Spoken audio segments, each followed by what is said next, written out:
예레미야 5장 25절 말씀을 보면요, 너희 무엇이 너희로부터 좋은 것을 막았느니라 라고 말씀을 합니다. 자, 과연 너희 무엇이 너희로부터 좋은 것을 막았다라고 말씀을 할까요? 너희 죄를 말합니다. 저와 여러분들에게 이 좋은 것들이 오고자 하는데 그 좋은 것들을 막는 것이 뭐냐? 그것이 바로 죄라는 것입니다. 죄는 이 좋은 것들이 우리에게서 떠나게 만들어 버린다라는 것이죠. 그래서 인간에게 있어서 이 죄의 문제가 가장 심각한 문제가 아닐 수가 없을 것입니다. 초기 기독교 교부에 썼던 존 크리소스톰이요, 이러한 이야기를 했습니다. 사람에게는 근본적인 죄가 하나 있는데 그것은 이것 하지 않는 죄이다 라고 이야기를 했습니다. 무엇 하지 않는 죄를 말하냐면 바로 감사하지 않는 죄를 말합니다. 감사하지 않는 죄, 그것이 사람에게 있어서 근본적인 죄 중에 하나라는 것이죠. 우리가 인생을 살아가면서 감사하지 않는 것, 이것은 우리의 인생에 아주 심각한 문제임을 우리에게 일깨워 주는 것입니다. 누가복음 17장의 말씀을 보면 예수님께서 한 번은 한 마을로 들어가십니다. 그 마을에 들어가셨을 때 나병 환자들이 있는데 10명의 나병 환자가 우리를 불쌍히 여기소서라고 예수님께 외치는 것입니다. 그런 그들에게 예수님께서 말씀하십니다. 가서 제사장들에게 너희 몸을 보이라. 그 말씀을 받은 그들이 이제 가게 되는데 가는 도중에 놀랍게도 그들이 깨끗함을 받게 됩니다. 10명 모두의 그 나병이 그들에게서 떠나가게 됨으로써 그들이 온전하게 고침을 받게 되었었던 것입니다. 자, 이 놀라운 일이 있게 되었는데 이후의 말씀을 보면 그 중에 몇 사람이 돌아와 예수의 발 아래 엎드려 감사했다라고 말씀이 이야기를 해주고 있습니다.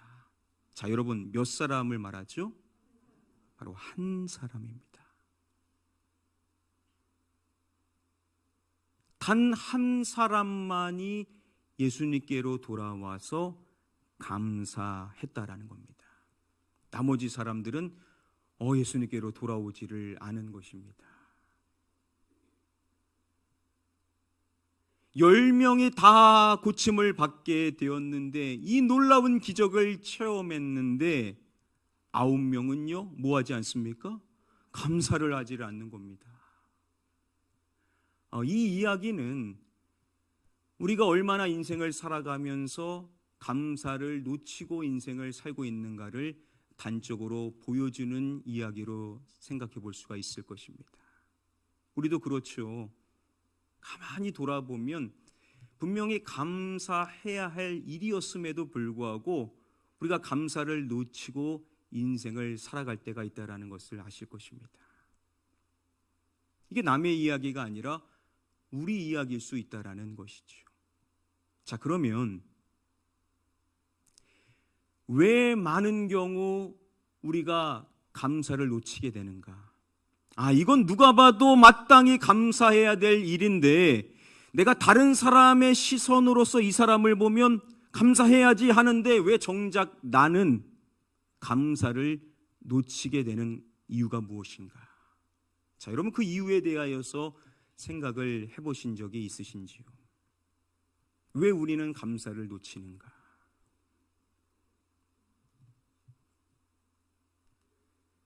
남유다 왕 가운데 하나님께서 인정하시는 믿음이 좋은 신실한 왕 가운데 히스기야 왕이 있었습니다.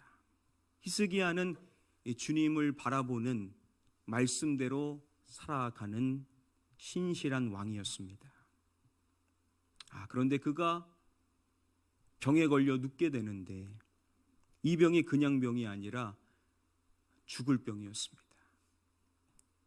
고침받을 수가 없는, 그래서 이제 인생을 정리하라는 말씀을 받게 되었습니다. 자, 그런데 그러한 상황 속에 놓였었을 때 히스기야는 하나님께 눈물로 간절한 기도를 드립니다. 그리고 그렇게 기도하였었을 때 하나님이 그를 불쌍히 여기시고 그에게 치유해 주신, 생명을 연장시키시고 또 놀라운 이적까지도 보여주시는 이 놀라운 은혜를 그에게 허락해 주십니다. 이 놀라운 은혜를 받았는데 히스기야가 어떻게 했는지 역대하의 말씀을 보면 다음의 말씀에서 밝혀줍니다. 우리 새번역 성경으로 함께 말씀을 읽어보도록 하겠습니다. 시작. 그러나 히스기야가 교만한 마음으로 받은 바 은혜에 감사하지 않으므로 하나님의 진노가 히스기야와 유다 백성과 예루살렘 주민에게 내렸다. 그에 대해서 말하기를 히스기야가 받은 바 은혜에 감사하지 않으므로. 이해가 잘 되지 않습니다. 히스기야가 그 받은 은혜, 기적이죠. 놀라운 은혜가 아닐 수가 없습니다. 그런데 그 히스기야가 하나님께 감사하지를 않더라는 겁니다. 그 이유를 성경이 분명하게 밝혀주는 것이죠. 말씀을 보면 히스기야가 어떠한 마음으로 라고 말씀을 해줍니다. 어떠한 마음으로요? 교만한 마음으로. 히스기야가 교만한 마음으로 받은 바 은혜에 감사를 하지 않았다라는 겁니다. 히스기야와 같이 믿음이 좋은 사람, 히스기야와 같이 기도하는 사람, 그러한 사람의 마음 안에 교만이 틈타면, 그 마음 안에 교만이 자리하게 되면 무엇을 잃어버립니까? 감사를 잃어버리게 되더라는 것이죠. 교만은 우리로 감사하지 않게 한다라는 겁니다.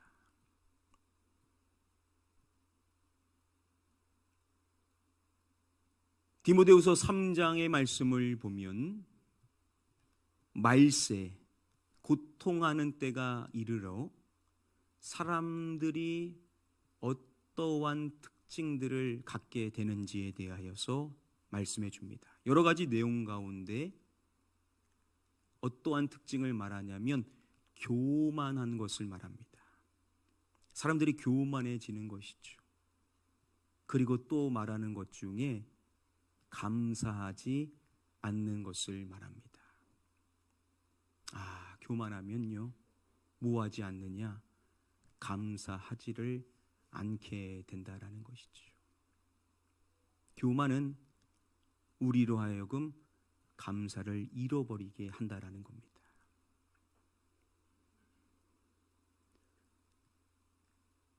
여러분, 성경에는요 무수히 많은 말씀들로 우리가 하나님께 감사해야 된다라고 우리에게 일러줍니다. 우리에게 감사를 명하는 수많은 말씀들 가운데 우리가 가장 잘 아는 말씀이 있다면 그것은 데살로니가 전서 5장 18절의 말씀일 것입니다. 우리에게 감사하라라고 명할 때 여러분, 그 말씀에 무엇에 감사하라라고 말씀합니까? 범사에 감사하라. 범사, 모든 일에 감사하라. 바로 이것이 저와 여러분들을 향한 그리스도 예수 안에서 하나님의 뜻이다라고 말씀해 주지 않습니까? 여러분, 우리의 삶을 생각해 보죠. 오늘 이 자리에 예배자로 나아가는 여러분들의 인생에는 분명 감사가 있을 것입니다. 감사의 마음이 없다면 어떻게 하나님 앞에 예배하며 인생을 살 수가 있겠습니까? 오늘 이 자리에 계신 분들은 다 하나님을 향한 감사의 마음이 다 있으신 분일 것입니다. 자, 그런데 감사를 명하는 것이 뭐냐면 범사에 감사하라. 우리는 모든 일에 감사해야 되고 이것이 우리 모든 사람을 향한 하나님의 뜻이다라고 말씀을 한다라는 거죠. 즉 우리의 삶에는요, 감사가 조금 있어서는 안 되고 감사가 풍성해야 된다라는 것을 말씀해 주고 있습니다. 우리는 늘 감사하며 모든 상황에 감사하며 작은 것에도 감사하며 어려움 속에서도 감사해야 되는데 문제가 뭐냐면 우리도 모르게 우리의 심령 안에 교만이 틈타면 그만큼 뭘 잃어버립니까? 감사를 잃어버리게 되더라는 것입니다.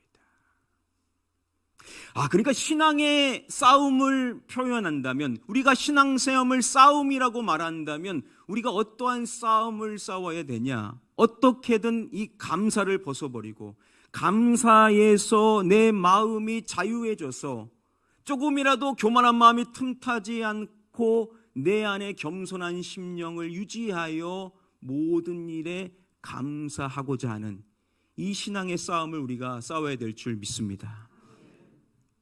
이 자리에 있는 모든 분들이 우리가 하나님을 예배하는 인생으로서 택함을 받았고 오늘도 이 자리에서 그분을 예배하며 주 앞에 영광을 올려드린다면 우리의 삶이 하나님께 감사가 되기를 소망하실 텐데, 자, 그러면 어떻게 해야 우리가 교만에서 벗어나 하나님 앞에 감사하되 더 많은 감사, 나아가 모든 일에 감사할 수 있을 것인가? 여러분, 지금 이 데살로니가전서의 말씀을 기록하고 있는 사람이 누굽니까? 바로 사도 바울이지요. 사도 바울이 명령하는 것이 범사에 감사하라 라고 이야기를 한다면 우리가 사도 바울의 인생을 그려봤었을 때 그는 분명 범사에 감사하는 삶을 살았다라고 그려볼 수가 있겠죠. 사도 바울의 인생의 삶에서 모든 일에 감사하는 모습이 분명 있었을 것인데, 그러면 바울은 어떻게 그러한 인생의 삶을 살 수 있었을까? 우리가 여러 각도로 유추해 볼 수 있겠지만 저는 오늘 본문 말씀을 통해서 그 비결을 살펴보게 되었습니다. 우리 함께 디모데전서 1장 15절 말씀 한 목소리로 읽어보겠습니다. 시작. 믿보다 모든 사람이 받을 만한 이 말이여, 그리스도 예수께서 죄인을 구원하시려고 세상에 임하셨다 하였도다. 죄인 중에 내가 괴수니라. 이렇게 고백하죠. 믿보다 모든 사람이 받을 만한 이 말이요. 모든 사람이 받을 만한 말이 있다는 것입니다. 그 말이 이어지죠. 그리스도 예수께서 누구를 구원하시려고 세상에 임하셨다. 그리스도 예수께서 죄인을 구원하시려고. 예수 그리스도께서 죄인을 구원하시려고 세상에 임하셨다라는 이 말은 모든 사람들이 받을 복음이지요. 이것을 말하고 사도 바울이 이야기할 때 죄인 중에 누가 라고 이야기를 이어가는 것입니다. 죄인 중에 누구요? 내가. 죄인 중에 내가. 바로 그 죄인 중에 자신을 포함시키는데 중요한 것은 마지막 내용일 것입니다. 죄인 중에 내가 누구니라요? 괴수니라. 죄인 중에 바로 내가 괴수니라. 지금 이 말씀에서 우리가 주목해야 될 점, 마지막에 내가 괴수였다라고 말하지를 않는다라는 점입니다. 과거형이 아닙니다. 내가 과거에 그랬었다라고 이야기하지를 않는다라는 것입니다.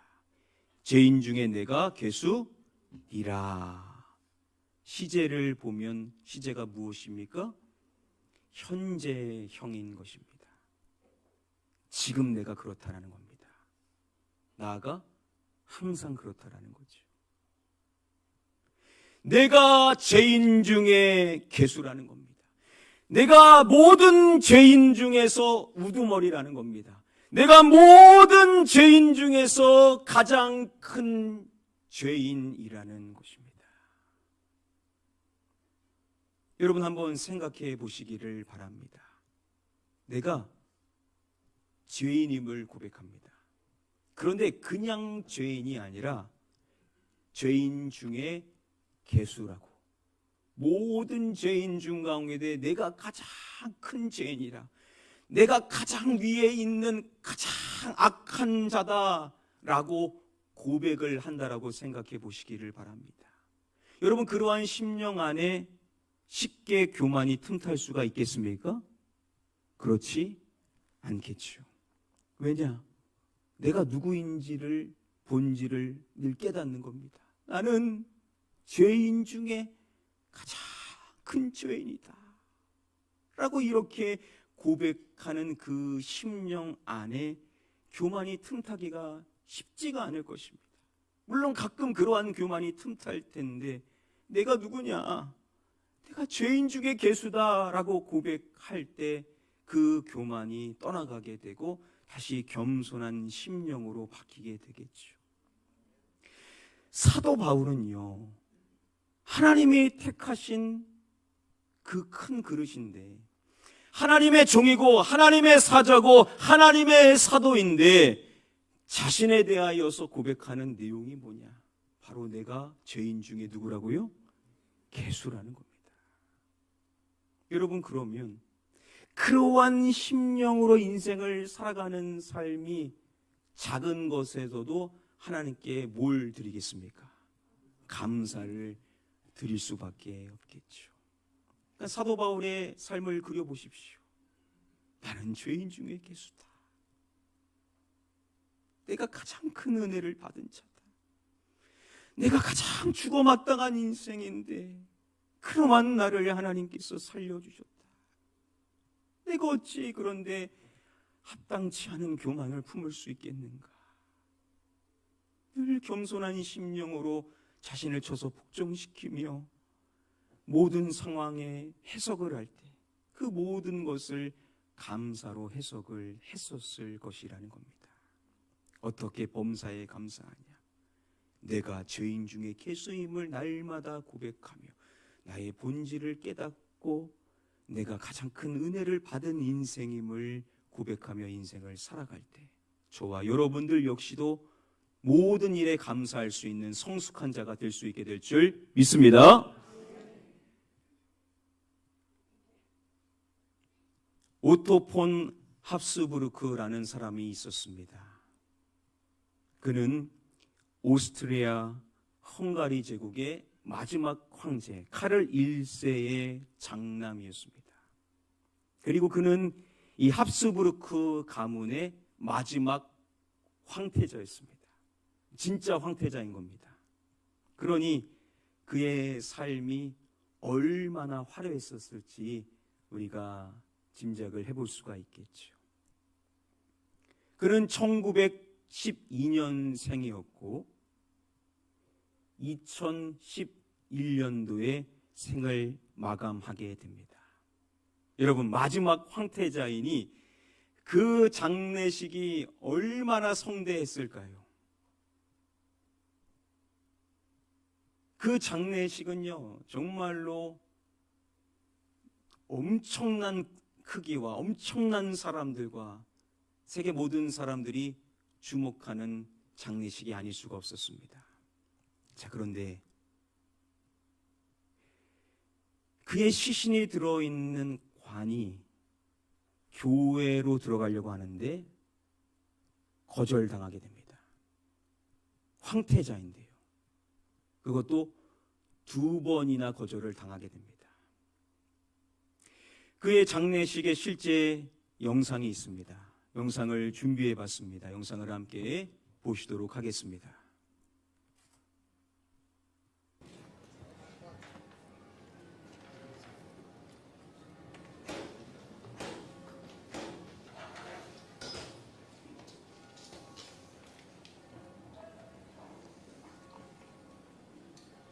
Otto von Österreich, einst Kronprinz von Österreich-Ungarn, königlicher Prinz von Ungarn und Böhmen, von Dalmatien, Kroatien, Slawonien, Galizien, Lodomerien und Illyrien, Großherzog von Toskana und Krakau, Herzog von Lothringen, von Salzburg, Steyr, Kärnten, Krain und der Bukowina, Großfürst von Siebenbürgen, Markgraf von Mähren, Herzog von Ober- und Niederschlesien, von Modena, Parma, Piacenza und Guastalla, von Auschwitz und Zator, von Teschen, Friaul, Ragusa und Zara, gefürsteter Graf von Habsburg und Tirol, von Kiburg, Görz und Gradiska, Fürst von Trient und Brixen, Markgraf von Ober- und Niederlausitz und in Istrien, Graf von Hohenems, Feldkirch, Bregenz, Sonnenberg etc., Herr von Triest, von Kattero und auf der Windischen Mark, Großwoivode der Woiwodschaft, Serbien etc. etc. Wir kennen ihn nicht.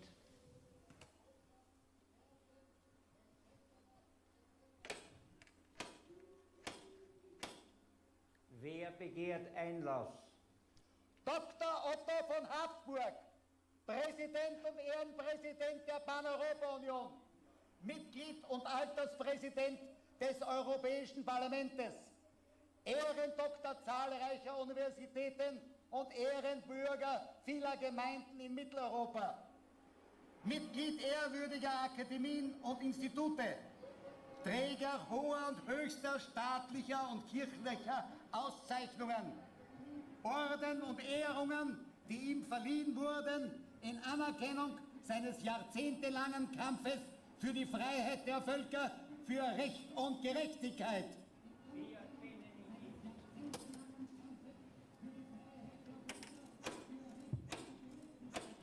Wer begehrt Einlass? Otto, ein sterblicher, sündiger Mensch. So komme er herein.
처음 그에 대해서 소개할 때 그의 많은 직함들에 대한 이야기들로 그를 나타냈죠.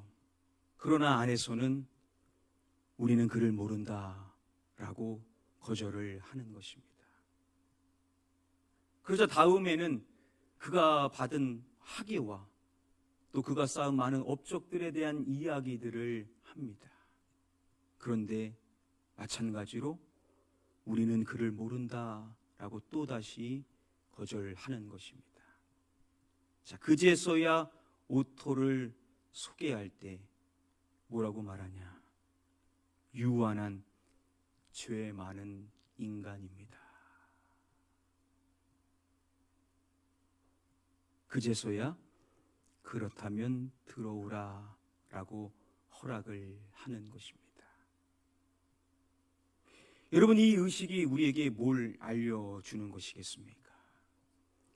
세상에서 아무리 많은 영광을 받고 많은 직함을 갖고 모든 사람들이 우러러 볼 만한 그러한 일들을 행했던 사람이라 하더라도, 모든 사람들이 인정할 만한 많은 학위를 받고 영광을 받고 많은 사람들에게 칭송받을 만한 일들을 행했었던 위대한 사람이라 하더라도 결국 모든 사람은 누구라는 겁니까? 죄인이라는 겁니다. 한 사람도 빼놓지 않고 모든 사람이 죄를 범하였음에 하나님의 영광에 이르지 못하더니, 아무리 세상에서 많은 영광을 누리고 칭송을 받았다 한들 결국은 영원한 형벌에 떨어질 수밖에 없는 죄인에 불과하다라는 겁니다. 자, 우리는 어떻게 고백하냐? 우리가 죄인이라고 지금 고백을 한다라는 겁니다. 그것도 그냥 죄인이 아니라 사도 바울을 본받아 죄인 중에 누구라고 고백할 수 있습니까? 괴수라고 우리도 고백을 해야 하는 것입니다. 바울이 자기만 하라고 그 말씀 말했겠습니까? 우리 모든 믿음의 사람들에게 본을 보인 것이죠. 자, 그런데 우리가 이렇게 고백할 수 있는 이유가 무엇입니까? 바로 그리스도 예수께서 죄인을 구원하시려고 세상에 임하셨다. 바로 예수 그리스도께서 바로 죄인인 나를 구원하시려고 이 땅에 오셔서 나를 구원해 주셨다라는 겁니다. 우리가 의로워진 것은 우리의 의가 0.00001%도 들어있지 않습니다. 예수 그리스도의 보혈로 우리는 의로운 자가 된 줄 믿습니다. 이 의는 그 누구도 바꿀 수 없는 것입니다. 그래서 우리가 의인으로 인생을 살고 하나님의 자녀로 인생을 사는데 사도 바울이 말하는 것이 뭐냐면, 우리가 잊지 말고 여전히 고백해야 될 내용이 뭐냐? 우리는 죄인 중에 누구라고요? 괴수라는 겁니다. 그래서 종교개혁가 루터는 우리는 죄인인 동시에 의인이다 라고 말했습니다. 우리는 예수 그리스도의 그 의로 말미암아 의인이 되었습니다. 그런데 우리가 이 땅에서 인생을 살아가면서 우리가 늘 고백해야 될 내용이 뭐냐? 현재형으로 고백해야 될 내용이 뭐냐? 내가 죄인 중에 괴수입니다. 바로 예수 그리스도의 그 놀라운 은혜, 그 은혜를 가장 크게 받은 사람이 바로 나입니다. 그것은 과거형이 아니라 바로 현재입니다. 지금도 나는 그 은혜 안에 인생을 살며 그 은혜로 나는 살아갈 수 있는 자입니다. 우리는 이렇게 늘 고백하며 살아가야 될 줄 믿습니다. 자, 그러면 여러분 생각해 보십시오. 내가 죄인 중에 괴수라고 늘 고백하면 내가 구원받았다라는 이 사실이 그냥 한두 번 감사하고 끝낼 일이 아니겠죠. 내가 매일마다 내가 죄인 중에 괴수입니다라고 고백을 한다라고 한다면 내가 구원받았다라는 이 놀라운 사실에 우리는 평생 감사할 수 있게 될 줄 믿습니다. 바로 이게 시작입니다. 내가 구원받았다라는 사실, 이게 얼마나 감사한 일인지 우리가 날마다 이 고백 안에 나를 구원해 주신 것에 대한 감사, 평생의 감사이자 매일의 감사이자 1분 1초의 감사여야 될 이 구원에 대한 감사, 이 감사의 마음이 있다면 우리는 모든 일에 또 감사할 수 있게 될 줄 믿습니다. 바로 사도 바울이 그랬던 것처럼 우리 역시도 지금 이 순간도 하나님, 내가 죄인 중에 개수입니다. 그때 나 같은 것이 하나님의 자녀가 되어서 의로운 자로 칭함을 받고 하나님께서 주시는 은혜를 누리며 살아갈 수가 있습니까? 다른 모든 사람들 많지만 그 중에 내가 가장 큰 죄인이고 내가 가장 많은 은혜를 받은 사람이고 매일마다 그 은혜 안에 인생을 살아가는 자입니다. 우리가 이러한 감격을 갖고 평생 감사하며 나아가 모든 일에 감사하는 자가 되어야 될 줄 믿습니다.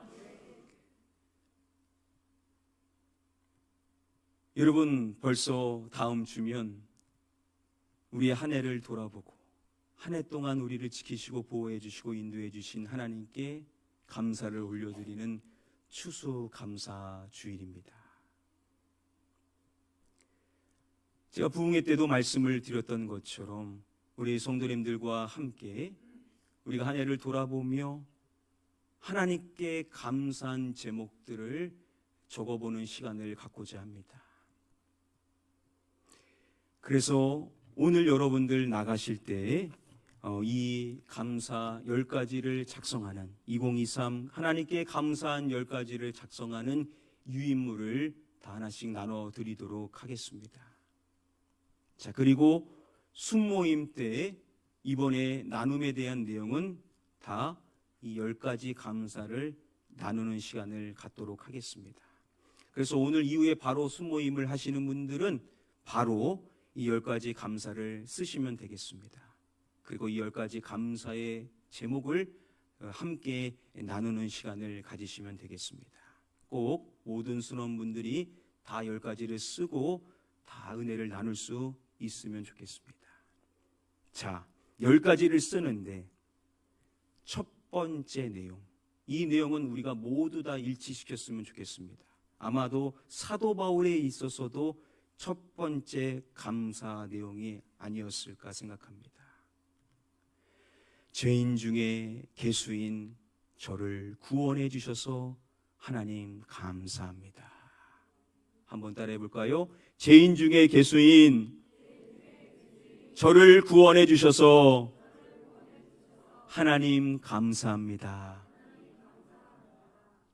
이 내용은 저와 여러분들 모두가 다 똑같이 작성을 했으면 좋겠습니다.